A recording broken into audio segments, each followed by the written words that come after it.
Ci sono alcuni dolci che bisogna cucinare in quantità ingenti, perché sono talmente buoni che qualcuno rischia di non fare almeno il bis. Sto parlando del ciambellone, il più classico dei dolci casalinghi. Lo inforniamo insieme? Cominciamo!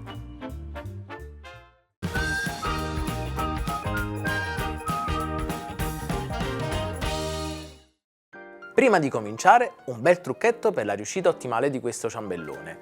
Gli ingredienti del frigo devono essere tutti quanti a temperatura ambiente, così monteranno meglio. In questa ciotola, burro. Poi lo zucchero. E aziono le fruste per 1-2 minuti, il tempo necessario per creare un composto morbido e omogeneo.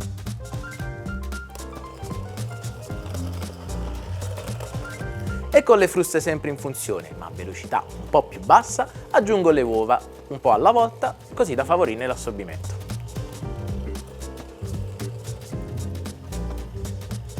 Verso il latte e non appena amalgamato aggiungo farina e lievito che ho già setacciato. Sempre un po' alla volta.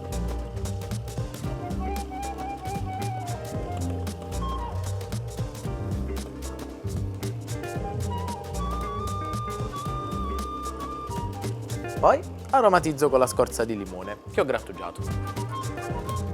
Ecco pronto l'impasto. A me i dolci semplici piacciono tantissimo, ma se preferisci a questo punto puoi personalizzare l'impasto del tuo ciambellone, aggiungendo delle gocce di cioccolato, dell'uvetta oppure dei canditi. Un consiglio: aggiungine metà nell'impasto e l'altra metà direttamente in superficie, così non affonderanno. Trasferisco il composto in uno stampo per ciambelle da 27 cm che ho già imburrato. Agito un po' lo stampo per livellare la superficie e lo porto in forno, così potrà cuocere a 180 gradi per circa 40 minuti. Mi raccomando, fai sempre la prova a stecchino, così da verificare la cottura.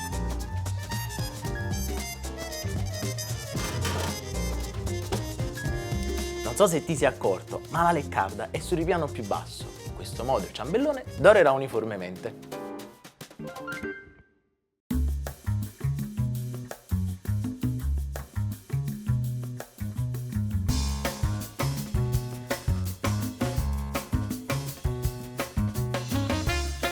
Così soffice e così profumato, il ciambellone è il dolce casalingo più buono che c'è. Qui sotto ti lascio il link alla fotoricetta su Giallo Zafferano, dove trovi gli ingredienti, le dosi e il procedimento spiegato passo passo.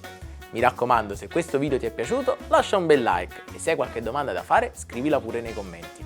E se non l'avessi ancora fatto, iscriviti subito al canale, così resterai aggiornato su tutte le novità di Giallo Zafferano. Questa ricetta ti ha messo appetito? Cucinala anche tu e poi fammi sapere.